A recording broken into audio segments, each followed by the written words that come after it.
Here, Gimmighoul,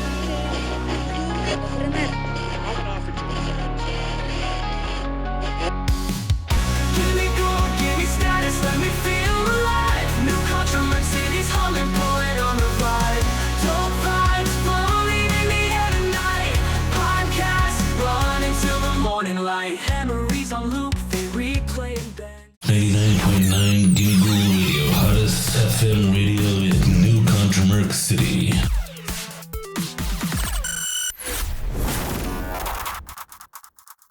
And welcome back to 99.9 Gimmighoul Radio.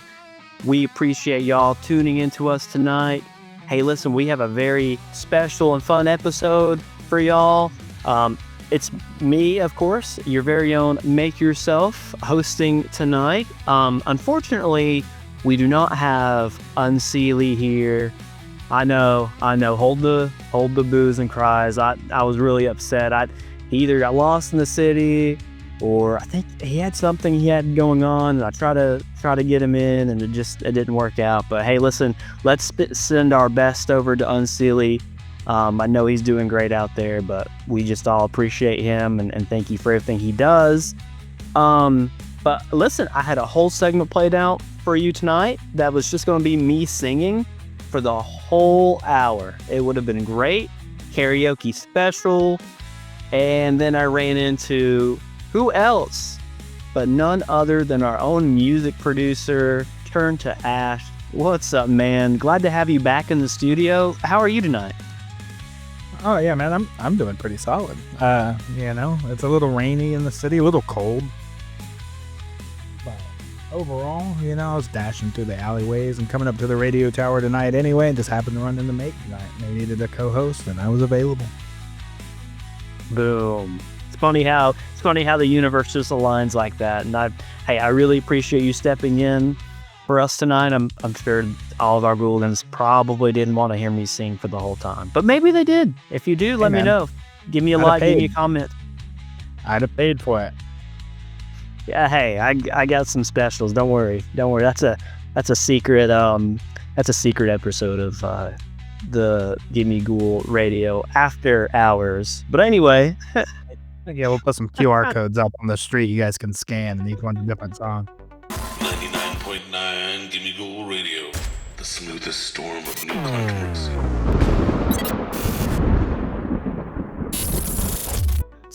That's right. I don't want to talk about it too much. I don't want to give anything away, but enough of that introduction.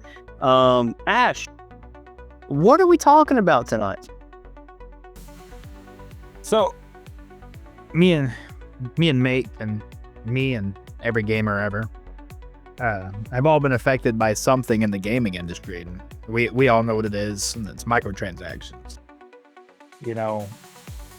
In every game that we play now, there's some form of pass, something that you have to buy, something that they tell you that you don't have to buy, but really if you don't, it creates a pay-to-win imbalance, leading to frustration and unfairness, And like,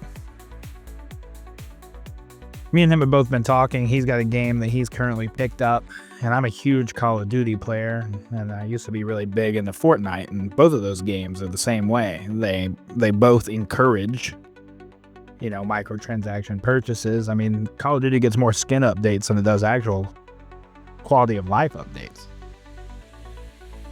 That's a fact, by the way. Look it up. And their coding and update team might be on vacation every 4 months, but their skin team's on point every day. I can tell you that. And bro, some of the skins that have came out in the recent COD years are absolutely wild. Like, I never would have thought in a million years we'd be getting these Fortnite over the top wild ass skins in a Call of Duty game. But here we are. And we've got the Teenage Mutant Ninja Turtles, the Attack on Titan skins, and I mean, I'm pretty sure Satan himself is a skin in Call of Duty right now. I'm fairly certain I've seen it yesterday. Hey, listen, it's all about the drip baby nowadays, right? Hey man, if you work good, you play good, right? That's what they sell you on, and half the time it does kind of work, because there are some some skins out there that have gotten a little bit of a bad rap. There was one that came out in Call of Duty, I think when the game first got launched, and it was like a darker skin. And the rose skin. Yeah. People were so pissed about that because they couldn't. I mean, it made sense though. I mean, it is kind of They should be sitting in a corner. So, there's some good and there's some bad. I think I will just say my general thought on cosmetics, I don't mind if we're going to talk about microtransactions tonight in the gaming world and industry because it's in every single game you play nowadays. Just about. I mean, you might have the rare occasional, like, Kingdom Come Deliverance doesn't have any of that, I don't believe, right? Yeah, no, it doesn't. And then games like Elden Ring don't. And these games that are, massive game of the year potential. Some of these games don't have one, and they're finding like huge success, financial success. Yeah, I mean, it's just simple. You don't have to put something microtransactions in. Old Call of Duties, didn't have microtransactions. We didn't get microtransactions in OG Modern Warfare 2 or Black Ops 1, Black Ops 2, and these are games that everyone remembers playing. Yeah, no, that's a very good point. I think we'll dive into this as we get further in, but I do just want to kind of start from the beginning of gaming microtransactions and the history of it. Like how did we get to this point? And I think you and me were talking before we started recording tonight, Ash, and you brought up Fortnite. Now, refresh my memory, and when did Fortnite come out, and did it launch with microtransactions? Is that how that worked? Yeah, so Fortnite came out in like July or June of 2017. I know that the first season had a battle pass, or what, I can't remember what they called it. If they called it a battle pass back then, I have no idea. I didn't really play season 1, but there's skins that like are still exclusive that people would pay a lot of money for an account for if you had OG skins in it.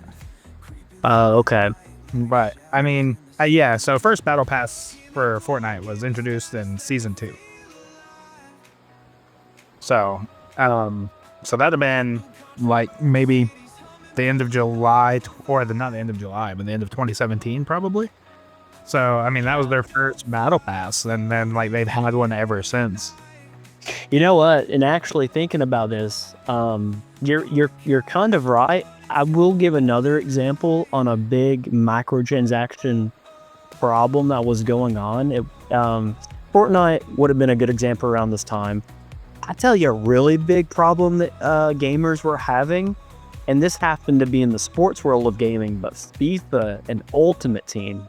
Do you remember the controversy when it came to kids taking their like parents' wallets and their credit cards to pay for a lot of these like outrageous amount of money for these FIFA Ultimate Team cards? Because back then there was no like regulations on it really, and I think there were actually some laws passed since that had happened, but that whole Ultimate Team system, I think, kind of breeds into a microtransaction type of mentality as well. I mean, I know we've played here recently. We were playing the new college football game that had just came out, and it obviously it's made by EA, so it's going to have the same Ultimate Team aspect. But even that is almost like a battle pass system in its own, right? Yeah, I mean, you have a season rewards. Now, I will say with season rewards, you don't have to pay. You don't pay for that pass, and you do get free packs in it. But I mean, like you've seen firsthand, like you're not going to come in with your beginning team and not buy packs, or at least get packs in some way, shape, or form, and be on par with some of these other people. Yeah, no, you're right. I got my ass handed to me multiple times because I just came in with the normal packs, the free ones. Our gaming manager, Grim, me and him are right now on a 9-win streak in college Ultimate Team head-to-head. Yeah, but I mean, they've made it to the point where either you lose because you're not willing to pay, and a lot of the people can just put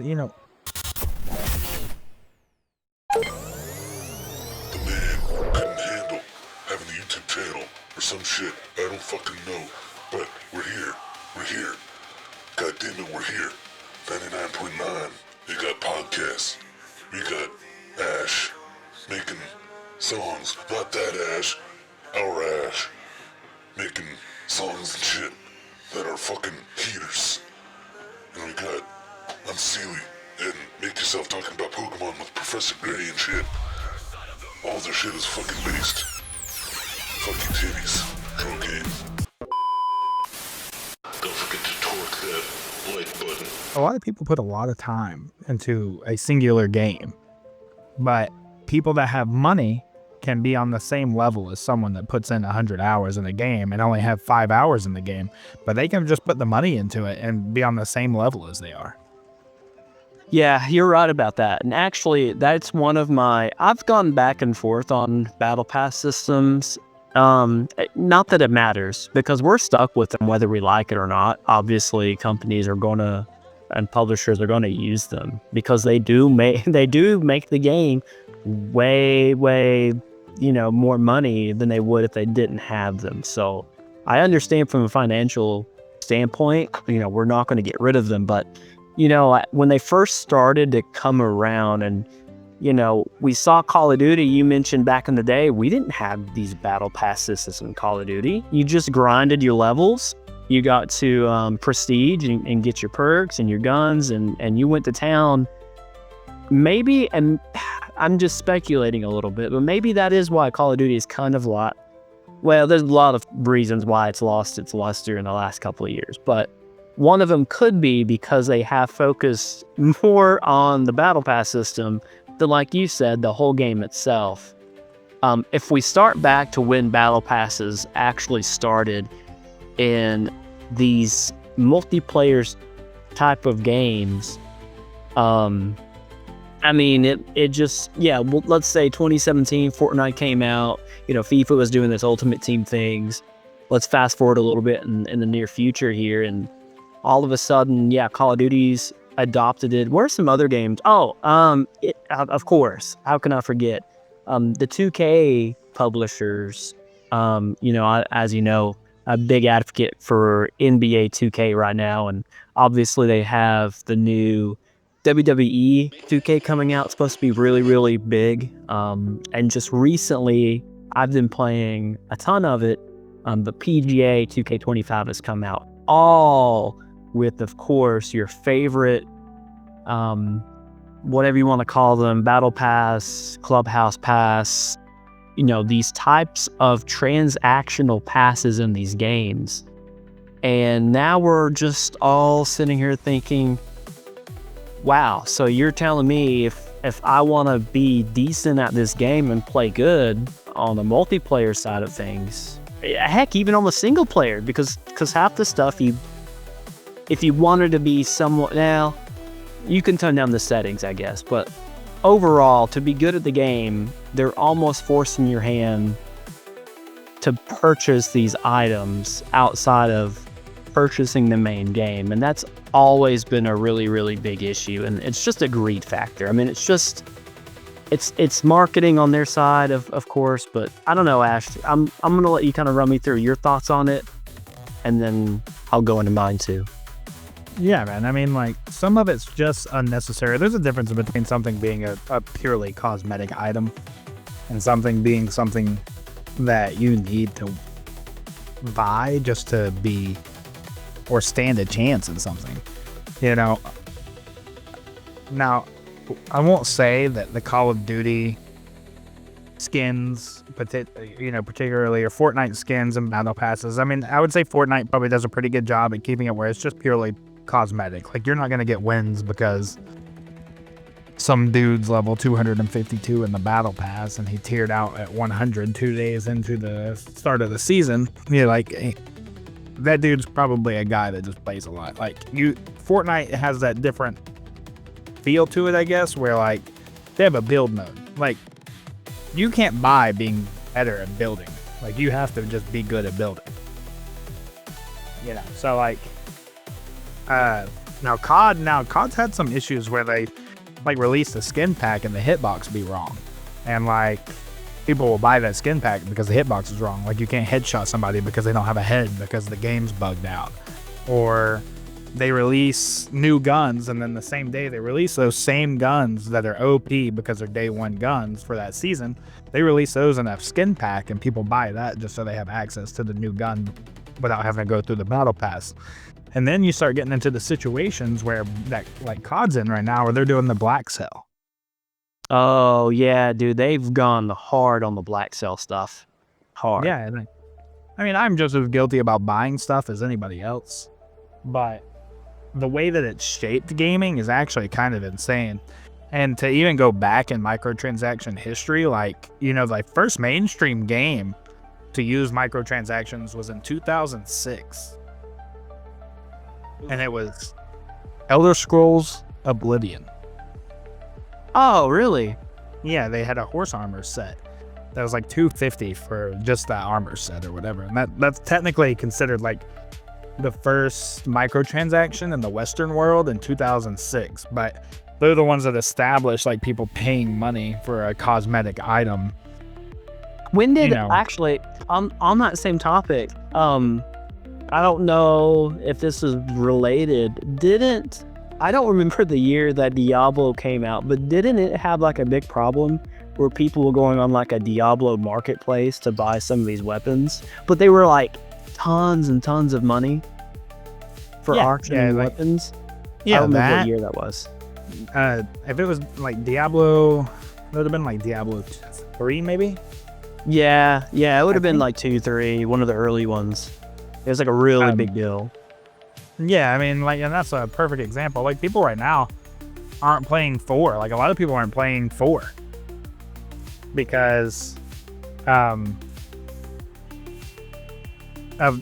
that fact. Like, they add stuff into the shop like every day, but like these games just aren't getting quality of life updates that they need to maintain a player base. Yeah, that's right. It's almost like they're neglecting their own game in favor of these passes because the passes make their money. And as gamers, we see that. And I think that's probably what makes us the most upset about them, right? I mean, a PGA is a great example. It came out, so I had early access. I played it. It was fantastic. Now, was the progression and leveling system a little bit too good?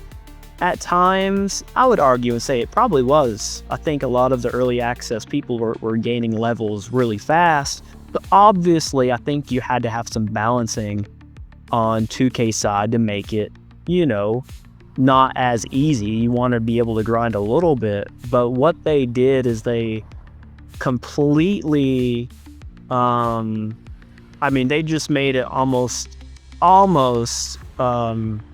unable to earn like VC, in currency money for the game when the standard edition actually launched.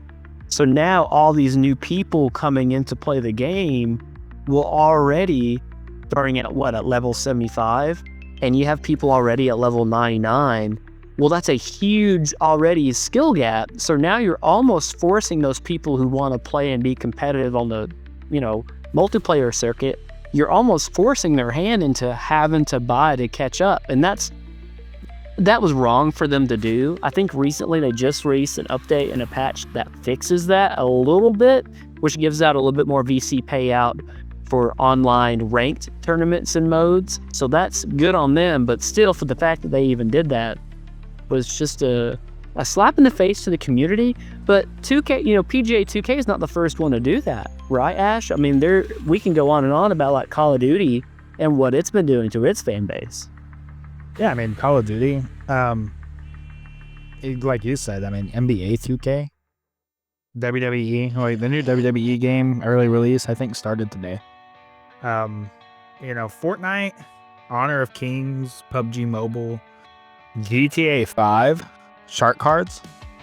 That's like a huge one because that's big. You almost have to spend real money to get stuff in GTA because once you do a heist, you don't get that heist bonus anymore. And I know one of the big ones that was that's around right now for the microtransactions is definitely Genshin Impact. think they generated like 3 billion plus in just microtransactions because it's a free-to-play game. And like you've got to take that in consideration too. Like Call of Duty's not free-to-play. Fortnite is. So Fortnite, you get a little bit more leeway with like what they provide because their game is free. So they're not making money off game purchases. They're only making money off the microtransactions. I mean, but now they're making money off like this ad stuff that they do. I mean, they've got all the different types of stuff that they have, the Lego, blah, blah, blah, you know, so they're going to bring in revenue regardless. But then you've got like Call of Duty, which is a $70 base game that charges $25 for their, or it's $25 or $29.99. I can't remember which one it is for the Black Sail Battle Pass, but it's one of the two. And then, you know, $20 skins, $25 skins. Right now there's a skin in the shop that's, I think if you wanted to buy every bit of the Teenage Mutant Ninja Turtles set, it'd cost you like $90. Yeah, I believe it. So, and I always go back on this because on one hand, I guess just to separate them a little bit, like you have like these pass systems versus like in-game currency transactions. So there is a little bit of a separation there, even though sometimes you both technically have to pay money, especially like for the passes. They provide free items a lot of times for these free battle passes or clubhouse passes, but we both know like there are going to be items locked behind the paid version that are probably going to give you an edge in whatever game that is. And I think that's where I have a problem. Cosmetic things, unless like you said, Call of Duty is probably an example of this, but for the most part, most games that have cosmetics that you pay for, really, like, it's probably fine. Like, I'm not too worried about it. It's really just when it comes down to, does it make you a better player just based on the fact that I paid more money than you, right? I think that's where I get really heated on it, because I'm like, it shouldn't be fair. I will give you like kind of a flip side of that too, though. Say, for example, you mentioned this as well. If you had somebody grinding 100 to 1,000 hours in a game, well, they're probably not going to have to spend anything, most likely, to get what they need to be good, versus somebody that has like an everyday job. They may have a family. They don't have the time to spend to grind those 100 to 1,000 hours. So let's say they're stuck on like 40, 20 hours, you know, and they want to be competitive in that game. It's really hard for them to do that without paying the money to get to that next level. So I don't know. As somebody who's kind of in that boat a little bit, sometimes it's worth paying that money just to make sure I'm on level, to make sure I'm on a level playing field with these other players that have put thousands of hours in. But on the other hand, I don't think it's quite fair. What's your opinion on that? Yeah, I mean, I agree with you. Like, if you're someone who sits, let's separate it into maybe 2 or 3 categories. If you're a religious player, which we'll put Grimm as like an example of someone who's a religious player in college football, right? Yep, 100%. Right, man plays. He's like top 40 in the world, Yeah. Then so I get on and I play like, 4 times a week. My entire, and I've spent money on the game, so like I'm to blame. I'm gonna complain about microtransactions, but I'm really bad about buying them. I'll put that out. Oh no, listen, the problem. We as a collective are the problem.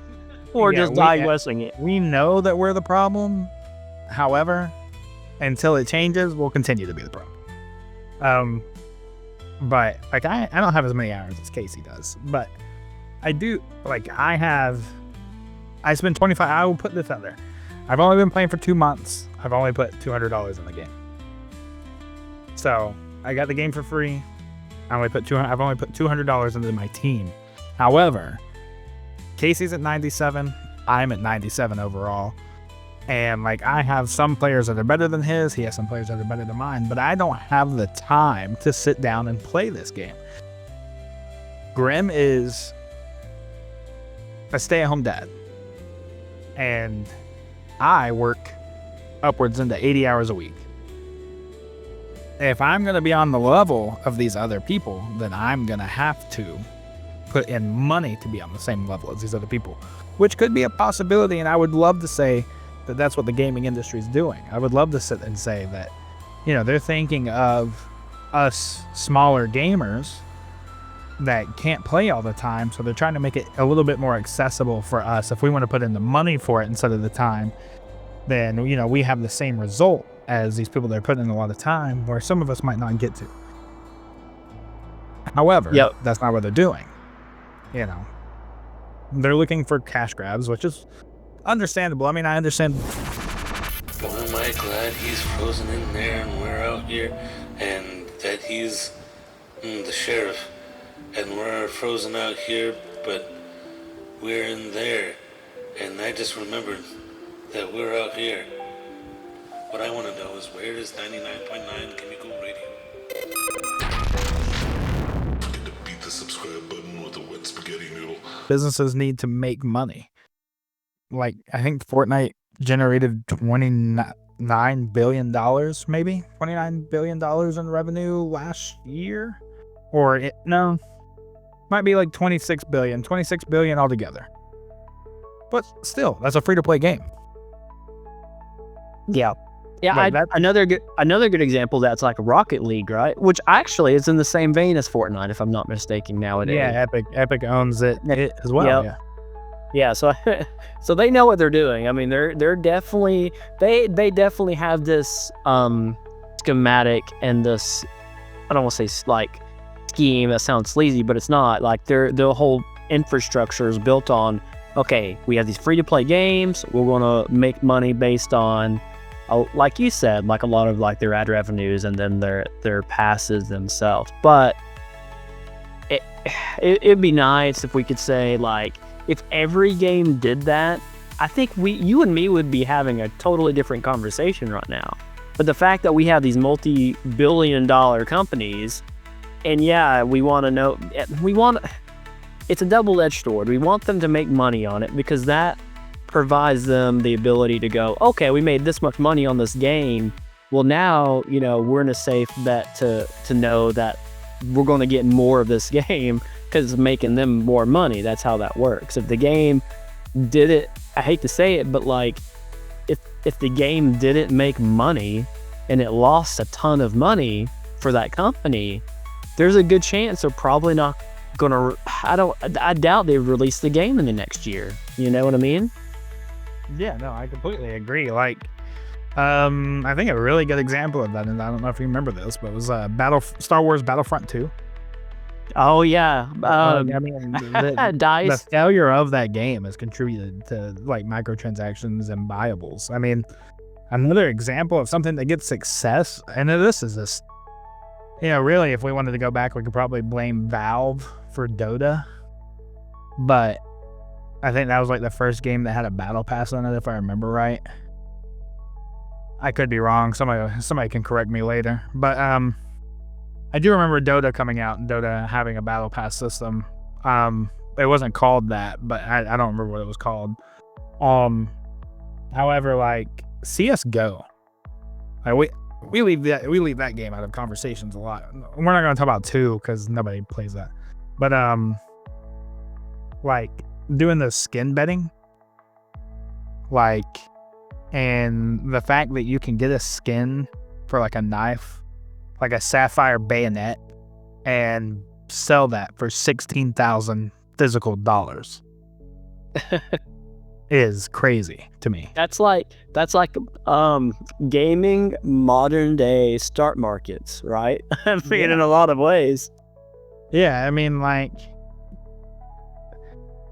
the gambling and the loot box system with CS:GO has always fascinated me. I've played a little bit of CS:GO. I've bought maybe 8 loot boxes in that game. Never pulled anything worth anything, but like, it is kind of nuts that like big gamble like they do in that game, and like it's not beneficial for anybody. Like, Yeah. Well, that same thing happened, like I mentioned earlier, with like FIFA and the Ultimate Team packets. I mean, you had kids going to spend this much money on like an item. It's like NFTs, that whole conversation. But like, you're getting this item virtually that you're spending all this money on because it's worth something, and this kind of it goes back to the whole like anyone who's took economics in college or in school would understand, if it has a value to somebody, then there's gonna be a dollar with that value, right? yeah, I mean, like Roblox, isn't that like one that a lot of kids still? Oh, Credit don't get me cards and stuff. don't get me started. My daughter loves Roblox, and we probably play it about 6 times. I try to get her to only play like an hour at a time, so we're not constantly on it. But she's into that one. I rarely, like, maybe for her birthday, I'll buy her like a Roblox or a Minecraft skin card or something. But yeah, you're right. That is a problem for kids. I mean, Minecraft is a good example too. I mean, like, you have all those skin packs that you buy on console. But I mean, like, so's Skyrim. Like, Skyrim has Creation Club now, and you have to pay for that. And that's stuff that's not stuff Bethesda even made. That's stuff that people made in a mod, and then Bethesda goes to them and is like, hey, we're gonna give you a portion of blah blah blah blah blah if you allow us to use this for this. And then next thing you know, everything's being monetized. And then they release it with this is our re-edition to the old edition to the brand new edition of the anniversary title. It's like, bro, you just released the game like 8 times with a different title. Yeah, but this one you can play on your Crocs. Yeah, that's how this is basically like how the industry has gone. I mean, I enjoy Call of Duty, but unfortunately, like, even like, did they revolutionize like the movement mechanic in the new game? Kind of. I like it. Like, it's more fluid. But let's be honest. I mean, every game we've had is almost in quotations, just a copy paste of the same game, marketing to you and selling it to you, because it has like this brand new cool thing, and it's like, bro, it's really just the same game. I mean, listen, sports games are the worst at it, and I still get them. I mean, I only have myself to blame, but yeah, I mean, I'd really be like too, like, Call of Duty now has turned it into your hard drive is a microtransaction. You need a new one just to play this game. You're not even crazy, because like, how many?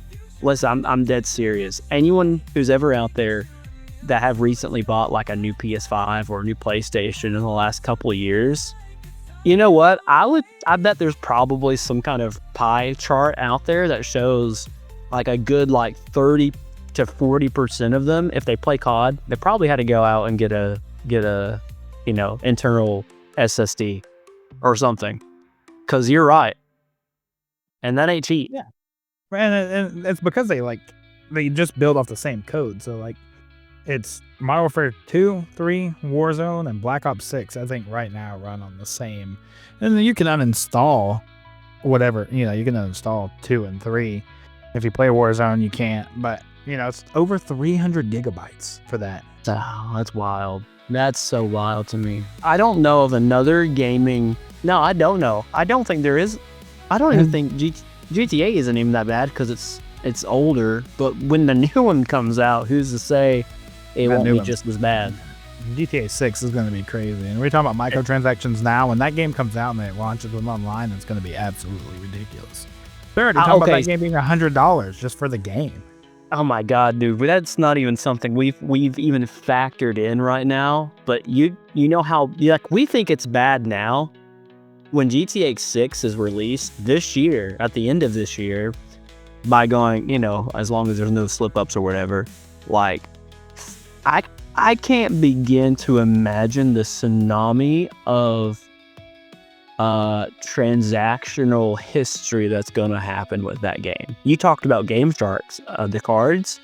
Dude, those revolutionized GTA's online like no other online game ever did. And it does I am a little salty about it. Because you know what they didn't do with that? They never did that with Red Dead Redemption's online, which was such a good online game, and they never did anything with it like they did with GTA. Now, I know obviously they were focused on GTA 6 back then, so that's probably why. But Yeah, I mean, why not capitalize on it, right? Yeah, you're right. I mean, Red Dead 2 just got like thrown to the wayside because I don't know if they expected it to have the same popularity as online did, but they literally put no effort into it. Like, they made online the exact as offline, but then they made it harder because their like battle pass system was awful. Yep, I can concur. I got every single. I think I can contest to this. I think I got every single pass they ever put out for Red Dead Online, and some of this stuff. I mean, it just compared to what they did with GTA Online, it's just wild to me. They couldn't at least give like a half of a second thought to like make it that much better. I mean, I remember back in the day, bro, I was watching, I don't remember his YouTube channel's name, unfortunately, but like I would be checking out these Red Dead Online videos religiously every week to see what would be coming out in the next update. Because I was so like, I felt like it was going to go places, and they never did. They just shut it off like it was nothing. Yeah, and it was such a good game. Like, they capitalized it on the... Have you ever been beaten by a wet spaghetti noodle by your girlfriend because she has a twin sister and you got confused? Well, that's how it feels to listen to new Contramerc City's 99.9 Gimmighoul Radio. They capitalized on it in the wrong way by launching like online alongside the regular single player. And they should have like gave people time to play the single player, get whatever else, and then launch online like they did GTA, and then build it from there. They should have put a lot more effort into it, because it could have been something really cool, because it's not something that exists currently, like a massive open world Western. Yeah, exactly. With your friends. And to your credit, like when Red Dead Online became available, and it was released I believe it was released alongside the main game. The only thing is that it was still in beta access, I believe, and they didn't. But like, this is what I would have done, right? I would have waited to release Red Dead Online until you have fleshed it out, like don't even do a beta. Like, I know everybody was excited for it, but just like flesh it out a little bit longer and really make it come out polished, which it was polished by the end of by the time it got polished, it was already at the end of the cycle. I mean, that's unfortunate, because it had so much potential to do what GTA did, and they didn't. But we all know that that's not going to happen with GTA 6, I'm sure. Yeah, no, they're gonna be on top of GTA 6 like the entire time. There's not gonna be any hesitation for people to buy that game. The problem with that is it'll be like, so NBA 2K21 was the first game to launch, I think, at $70. And then like that created an entire industry shift. You know, and then you had games like Skull and Bones come out from Ubisoft, and we won't get started on Ubisoft, but Ubisoft, you know that you suck. Anyway, hey, but listen, Shadows, they delayed it I think they delayed it more times than they delayed Cyberpunk. Yeah, I was going to come up with a joke, but anyway, you're right though. I mean, and on top of that, Now continue. I'll keep my comment to myself. No, you're good. Go ahead. No, it's fine. I was just ultimately like, honestly, I don't even know what I was going to say anymore. I lost my train of thought. But I mean, they're $70, right? So like, if the difference though is like you had NBA 2K21, you have Skull and Bones, But then you had like Tears of the Kingdom, which was $70 and was completely finished by the time it released. And so, like, if you're gonna upsell these games at a higher price, but at least have the courtesy to finish the game before you release it. Yeah, I know, and I know we last time you were on the show, we talked about like polished versus unpolished games, and it just doesn't make sense. Like you put all this time, resources, and manpower into this game that you're trying to get pushed out, and yet when it gets pushed out, it's still not what it needs to be. And I don't think we ever came up with a good answer about, you know, why that's the case. And I do hope here recently, like I said in the last episode, that episode that we were on, I do hope we start to see, and you know, more games come out polished. Will these games come out with less like macrotransactions and battle pass systems? And no, I mean, they're always, unfortunately, and like we hinted at with GTA 6 on the horizon, I think it's only going to get worse. So I agree. So I don't know. I think let's think on it. I know we got to cut to our commercial break for the evening. We'll come right back, and me and Ash will try to figure out the answer to this impossible question right after this.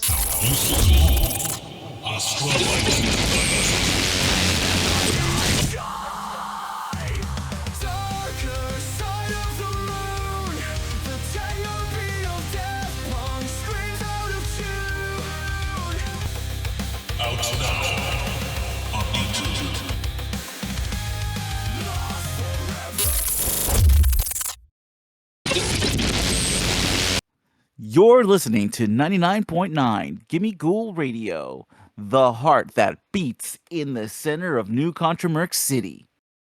Welcome to the Pokesphere, the ultimate destination for all things Pokemon. We're thrilled to have you join our Pokemon adventure. Whether you're a seasoned Pokemon master or just starting your journey, this channel is for you. Here on the Pokesphere, we dive into the latest Pokemon news, explore fascinating theories, share epic battle builds, and feature special guests from the Pokemon community. Our team of hosts comes from all walks of life and all corners of the globe, bringing you a truly unique and diverse perspective on the world Pokemon. But it's not just about the games and theories. It's about our amazing community of trainers and Pokemon champions just like you. We're going to connect, share stories, and celebrate our love for the Pokemon franchise together. So hit that subscribe button and join our Pokemon family. Let's embark on this incredible journey together to catch them all. Don't forget to like, share, and subscribe for more awesome Pokemon content. We'll see you in the next video. Welcome back, guys. I hope you enjoyed that ad break from us here at Gimmighoul Studio. As we were talking about on the previous section before the ad, the answer, or what we think our answer is to the current state of the video games, microtransactions, what we think that the future might hold, or the changes that might come down the pipeline affected by probably one of the biggest releases in our lifetime, or at least in the last decade, with GTA 6. And one of the questions that me and Make both have is, if this $100 price point comes out and, you know, GTA 6 is actually $100, are other video games and companies going to follow suit? So, Make, what do you think? You think is it possible for someone to come out here and buy Call of Duty in 2026 for $100?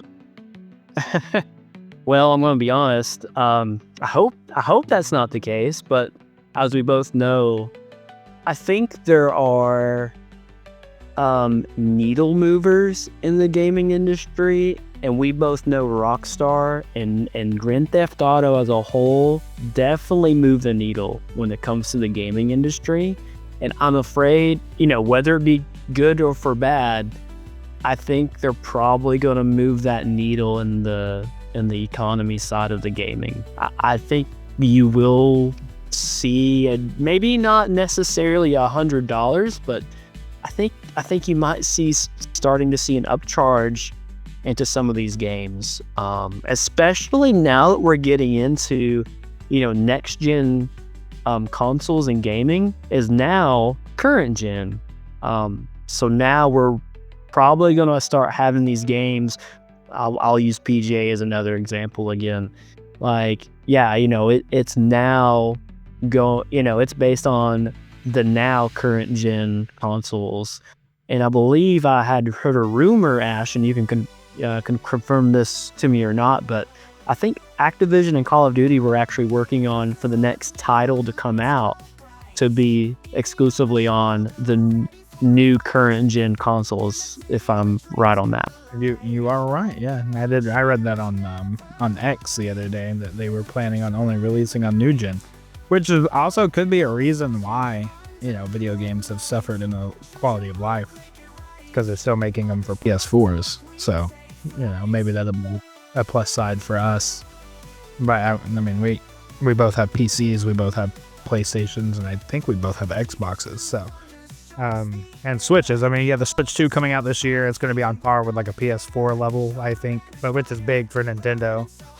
And then you've got what I'm sure will be called the PlayStation 6. And then, Xbox has a new console coming out, and I've heard that after that they might not release another one, and they may just switch to cloud-based gaming, which is like the reason that they keep giving those exclusives to PlayStation. But if maybe the issue with that would be the gateway into a higher price point would be, oh well, we're only making it for next gen consoles, so we have to charge more because of the software or the hardware that they're using to develop these games costs more. I think so. I was literally going to agree with that statement. So two parts on that statement you just made, because I've heard this same thing. I do believe Xbox will probably stop the consoles after this next one, whenever that does, get revealed or be released or whatever. I mean, as we can see, I think this is Microsoft and Xbox's way of subtly moving out of the console space. I think they're doing it very, very quietly. And well, I say quietly, now they got big exclusive games coming to PlayStation. But there have been some comments made by Phil Spencer himself recently that kind of makes you go, yeah, I know you're saying like this, but I think if you read between the lines, you're kind of meaning, they're slipping away from it. So yeah, I think on that part alone, I think, which is actually going to answer this part about the gaming economy, like them, if they are indeed going to do that, that doesn't breed good news for PlayStation users, and like Sony fanboys like myself, because now you don't have an environment where you're competing against another console. Like, now you can basically run things how you want to, and now you're starting to get into an issue with pricing as well, because now they don't have anything to compete with. I think that may play a role in the future as far as like these costs increasingly going up. That's probably another big needle mover if Microsoft goes that route. But on the second part that I was going to say about these next-gen consoles, I think a lot of developers and software publishers using the kits they have now, and I've even heard, I don't know how true this is, but I've even heard like a lot of developers are actually starting to get these newer software kits for the next consoles in line, whenever that is, and honestly, I say that it's going to happen sooner than later. I forget sometimes how old the PlayStation 5 is, but it kind of is. It's kind of at its mid-cycle, especially with the PS5 Pro already out. Xbox doesn't have anything since its normal release, which kind of says a lot, to be honest, but that in itself leaves me to believe that I think the whole gaming economy is going to continue to inflate, and I think we're probably going to be looking at some higher stuff. I don't know. I don't know if there's anything we can do as a community, collective, to make that not to happen. You know what I mean? Like, we can raise our voices and our opinions, but sometimes that backfires. Yeah, all that matters is if people pay for it or not. And I mean, that's what all this entire conversation boils down to. It. If everybody woke up tomorrow and decided not to buy a Call of Duty skin, they'd stop releasing Call of Duty skins. You know, if they're not going to generate revenue for it and it's going to cost more than it makes, then it's not something they would do, I guess. But I mean, you've got companies that are not making money releasing games in general. I mean, we've talked about Ubisoft. You know, if I'm not mistaken, in the last, we won't include this year, we won't include 25, but from 2001 to 2024, Ubisoft lost right around $9.03 billion in revenue.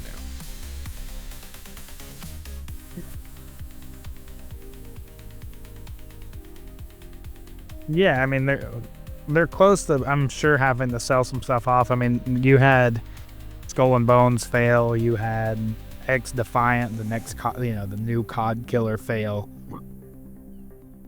I don't know if Mirage was a commercial success. I've heard it was like a player success. It's probably like one of those cult ones that'll end up being a cult follower. The new Far Cry didn't do too well, as far as I remember, comparatively to the older ones.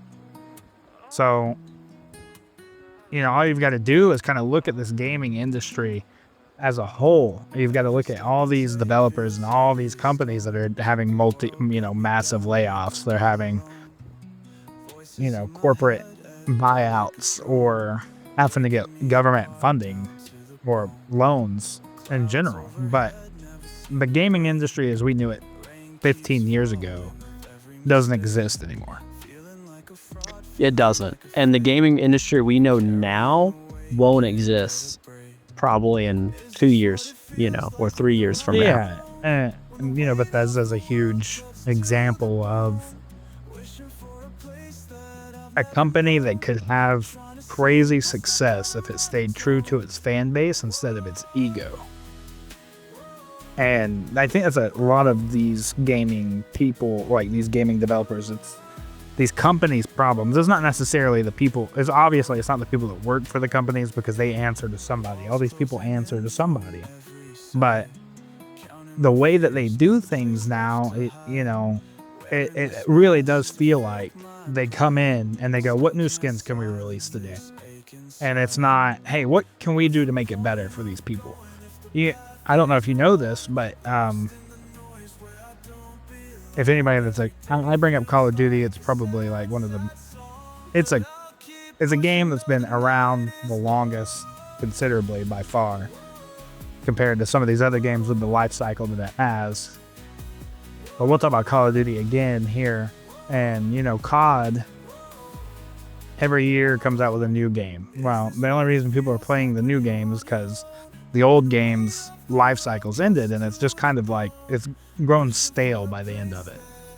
And then you have games like, but they know what they're doing. They're making Call of Duty. But I don't know if you know this, which is what I was getting at a few moments ago. Verdansk is returning next month. Okay. And yeah, I've heard whispers and rumors about it for actually I've heard rumors of Verdansk coming back probably for a couple of years. Yeah, since it went away. Yeah. But if Verdansk doesn't do well, Call of Duty Activision as a whole is scrapping Warzone.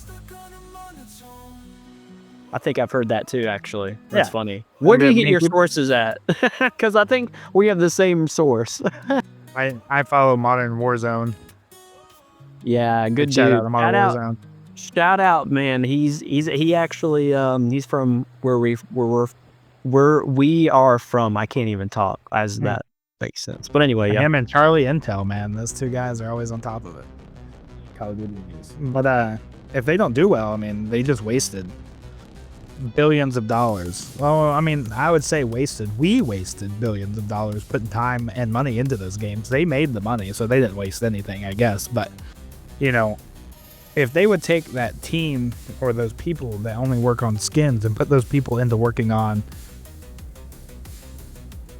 the anti-cheat, the quality of life, and listen, I think a really big problem in the gaming industry in general is at the time we used to listen to the player base. And, that's changed now. We listen to, those gaming developers listen to streamers now. Yeah. And that creates a huge problem. I mean, one 1,000th of the player base is who's being listened to because they don't like this, and this. And then they go in and change that because of this person that has 30,000 viewers to 50,000 viewers. And then they ruin the game for everybody else because they're making it more tuned towards sweats or more tuned towards whatever. And then it just unfortunately affects the average player, which is the majority of the population. The majority of the population on Call of Duty playing Call of Duty doesn't have a 6 KD. Yeah, that's true. And it's like, the golf game. The people that are playing that are people that love golf. Yep. Like, a casual person's not really buying PGA just to play PGA. And that's a good point that you bring up about like the streamers and like, and it's a little bit of a double-edged sword because like, they are the people we go to in this day and age when it comes to the gaming industry and like trying to get answers for all these questions, even the questions we have brought up today. We look to, as an average like gamer, we look to these streamers to present our headaches to these companies, actually. Almost like a segue, right? Because a lot of these streamers do get more privileged accesses to these companies, more so than the average person does. And a little bit more communication on their part.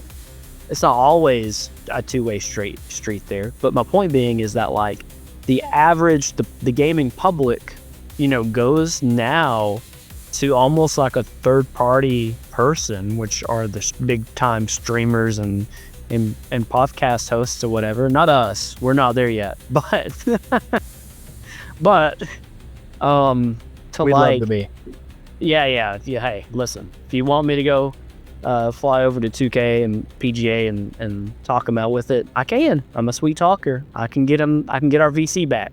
But either way, like, we turn to these people because they, in our views and eyes, are just like us, and a lot of them are, not always, but a good bit of the streamers are, and they do showcase a lot of our same frustrations. It's just that their specific frustrations sometimes might be the most valued opinion for that company. So that's what's going to be looked at more so than the average person picking up this game because they like the game itself, right? So that's actually a really good point that you bring up about that, because streamers ultimately help shape the gaming world too, not just big publishers and software companies. It's us as streamers. Yeah, I mean, and I agree. It doesn't matter how many damn tweets I put out about bring Blackout back and make it cross-play and free-to-play. If no matter how many companies I tag in Activision, they ain't listening to me. But if 2 or 3 big streamers got together and said, hey, we'll say if Ninja, Tim the Tatman, and I don't even know another big one anymore, to be honest. That's how long I've not been paying attention. Sketch. We'll say Sketch. Sketch is pretty big. Jinxie. Alright, I know more than I thought. Alright. If they all got together and were like, hey, you know what you guys should do? Do this. The likelihood of it happening probably jumps up 60%. Oh yeah, almost guaranteed. 60% at least.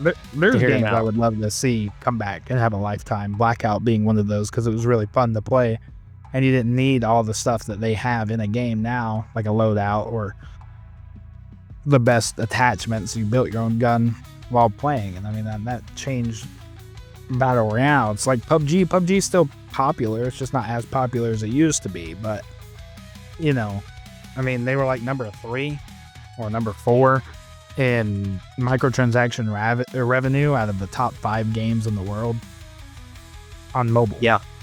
So, I mean, these companies could do the right thing. They just choose not to. And I think, unfortunately for us and us average players and us people that aren't really ever going to make a lot of money from playing their games, we'll be the people that suffer for it the most. And it's unfortunate. It is, but it's just how it is going to be. I mean, Kingdoms Come Deliverance is a great game. Elden Ring's a great game. There's companies out there that deserve our support, even if it's not your type of game. But, yeah, I agree. You've got God of War. These big IPs that still don't charge anything to just look good, but you know, they play good, they feel good, and when they come out, they're a completed game. It's a company that you can rely on to come out with a completed game every time that they release a game. And there might be some bugs, and there might be some things that they need to fix in the code or on the back system or the quality of life, and they do that. I mean, that's what a day one patch is for. But you've got Elden Ring right now coming out. You know, they just had Shadows of the Erd Tree, which was a DLC almost the same size as the base game. And then you've got them coming. They're coming out with Night Rain, the battle royale style, whatever it's gonna be. I guess nobody really knows. But you've got games like that, and these companies that are providing more content for games that people want to play. Now, I do know, and I'll say, Call of Duty in the day still had microtransactions. I mean, we had to pay for DLC, but at least when it came out, it didn't feel like it does now. Yeah, I mean, it's completely different compared to what it used to be, and I think we could say that for a lot of games now. We could say that for everything. I mean, Assassin's Creed's a perfect. I mean, you say it perfectly. I mean, Assassin's Creed is a perfect example. Black Flag is one of my favorite games of all time. Some of the top 5 easy. Top 5 easy. But you don't get that feeling anymore playing these level capped, ultra cosmetic, you know, like they basically have raids in them now with the boss fights or whatever, the boss arenas. Oh yeah. You know, it's not the same feel as it used to be. Sea of Thieves is a good example of a game that has microtransactions, but it's fun to play with your friends and you don't need money, because I mean, like, everybody's guns are going to do the same damage either way. Yeah, that's a good point.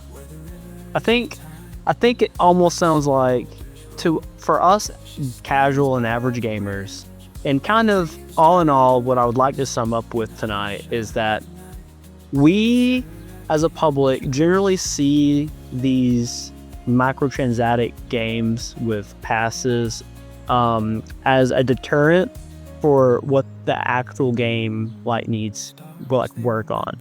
It to us, and this is my opinion, but I think I could speak for a lot of us average gamers out there. I think it feels like most of the time we feel like the gaming publisher, company, software, whoever it is not, you can just tell, it just feels like to me they are paying more attention, more resources, more effort into that side of the game versus what the game actually needs, which is a little bit of love, storytelling, and care in that community for the actual game, the actual quality, like you mentioned, quality of life. Like, the actual game itself needs to be good, and it needs to be the priority instead of sometimes. And I think publishers have gotten a balance where they do that now a little bit more on the game because they don't want it to come out trash like it has been. But then it's like once the game is released, they just switch their focus and then they move now to what makes them the money now, which is the microtransactional, whatever it may be in whatever game. And they do, in my opinion, tend to lose sight of what made that game good and why people love it. Unfortunately, that's not what's keeping their lights on, or their multi-billion-dollar penthouses if they have them. So, I just feel like it's unfortunate in the gaming industry world that we live in. In fact, I think I just heard, we just found out not too long ago, what's the big, was it Marvel Rivals, where we found out that they left, they cut like all their staff off. Yeah, they cut Even like almost their entire lead development team. Yeah, and that's like, and it's so funny that happened after I had said on our previous gaming video about, I see a light at the end of the tunnel, and then that happened, and I was like, well, maybe not yet, because we're definitely not there yet. I'm hoping we get there one day, but I think the way that the gaming economy is, the way the world works, I think we're just going to sit here and talk about it more and complain about it some more, but the most that we can do is at least bring questions to the table. That's kind of what me and Ash are here doing tonight. We're bringing these questions to the table.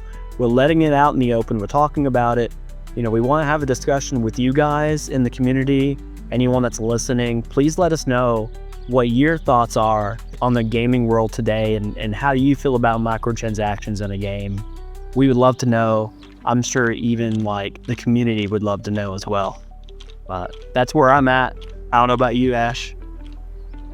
Yeah, it's getting a little late out there. We started and the sun was up and we're looking out there and it's down now, So, yeah, I mean, if you guys take anything away from what we're saying or you guys, want to add anything into it, we're always available. When you make a comment, we try to reply back as fast as we can. It's a little busy in the tower sometimes, and police in the streets ain't easy, I can tell you that. We got Pokemon out here running wild sometimes, but That's right. Speaking of which, y'all, hey, make sure y'all join our Discord server. It is our city, it's our home. That's where we're there 24/7. You'll get to talk and spend time with me, Ash, and Unseelie, and the whole crew. It's just a fun time. It really is. Yeah, I mean, we're trying to put on some new contests. We've got some new giveaways coming up, hopefully. We want you guys to be just as engaged with us as we are with the community that we're trying to build. And that's a big thing for us. Community is something that we thrive behind. We don't want people sad, unhappy, or mad about a situation, and we're always available for you guys to come to us and talk to us about a problem that you have in the city, a problem that you might have with a situation, or even if you're just struggling with something personal. I mean, we're available. It's a huge community of supportive individuals that do care about the gaming industry, about people as people, and we're not sitting here trying to find someone to look for as just numbers in our Discord server. We're going to engage with you and we're going to keep you in and try to keep you interested, and we're even encouraging you to bring things that you're interested in to us, for us to let you maybe organize or become what I like to call like a lore master on a situation. Like I play ESO and Unseelie plays ESO, and for those that you don't know, it's Elder Scrolls Online, and we both play. I've been playing for 11 years. And so like that's a game that I'm knowledgeable in. If you play, come to me with whatever. We'll play together. We'll make you a build. We'll just have some fun times. Make's fantastic at, PGA, Civ. I mean, he's great at civilizations, and we've got Grim, who's great at college football, and so make sure to stop by, become a member of our community, become a pillar of our community, and let us help you find somewhere to hang out with and have some fun. In today's day and age, with all the negativity, it's a positive place to be, and that's important now. So make sure to come join us. Passports are always ready for the city. And make sure to stop by Gray's Pokemon Lab. Check him out. Check out the DJ booth, the radio tower, the alleyways, the subway systems. Check out the back doors and the hallways, baby. On the shout. Well said, Ash. I don't think I have anything more to add. You summed it all up beautifully.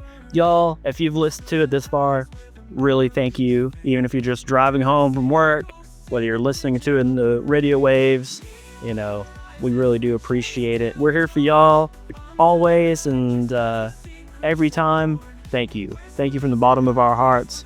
Ash, let's get out of here, man. Drop that tune. Let's hit it. I'm out the door.